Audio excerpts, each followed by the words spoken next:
Éditorial. Révision de la liste électorale 2024. Kubiet fait-il partie du problème? La commission électorale indépendante, CEI, est la structure chargée des élections en Côte d'Ivoire. À 12 mois de la présidentielle, les partis d'opposition, PDCI-RDA et PPACI, continuent de douter de l'impartialité de ces structures de la liste électorale, au point de demander un audit de la liste électorale devant conduire le pays à la présidentielle de 2025. Face à cet imbroglio, le président de la CEI, Ibrahim Coulibaly Kubiet, essaie depuis peu de rassurer les requérants sur la fiabilité de l'opération et les documents fournis pour figurer sur la liste électorale. L'opération de la révision de la liste électorale consiste en l'actualisation des données personnelles des électeurs, au nombre desquels la possibilité de procéder au changement de lieu de vote dans les conditions prévues par la loi, l'inscription de nouveaux électeurs remplissant les conditions, la radiation des électeurs décédés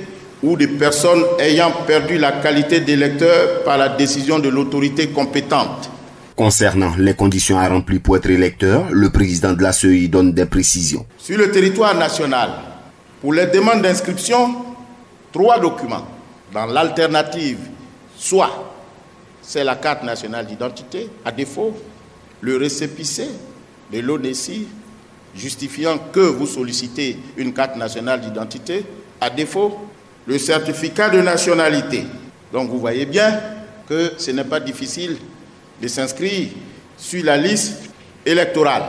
Un seul document suffit.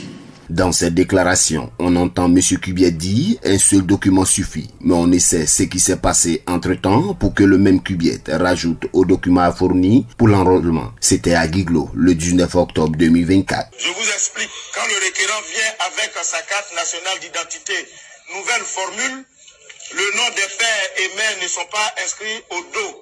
Donc on demande aux requérants d'envoyer l'extrait de naissance où sont mentionnés les noms de ses pères et mères.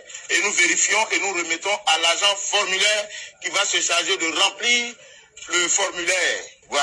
Après ces propos qui ont tendance à battre en brèche la première déclaration du président de la CEI sur l'un des documents fournis, les Ivoiriens sont quelque peu perdus. Ils se demandent si la carte nationale d'identité CNI, le certificat de nationalité ou le récépissé de la demande de la carte d'identité sont les seuls documents pour l'enrôlement ou si l'extrait de naissance rentre dans les documents fournis. Au dire de certains confrères qui ont assisté à la conférence de presse du sieur Kubiet du mardi 22 octobre 2024 à la Maison de la Presse, le président de la CEI serait revenu sur ces derniers dits de Guiglo pour instituer à nouveau la CENI, le certificat de nationalité ou le récépissé de la demande de la carte d'identité. Ibrahim Coulibaly Kubiet n'est pas son premier bégaiement. Lors d'une interview sur TV5, à l'annonce de la révision de la liste électorale pour 2024, il avait affirmé qu'elle était faite chaque année avant que la journaliste en face l'oblige à se reprendre et reconnaître qu'effectivement, la révision de la liste électorale n'est pas régulièrement faite chaque année comme la loi en la matière l'indique. APRA, Agence Presse, Radio et Audio.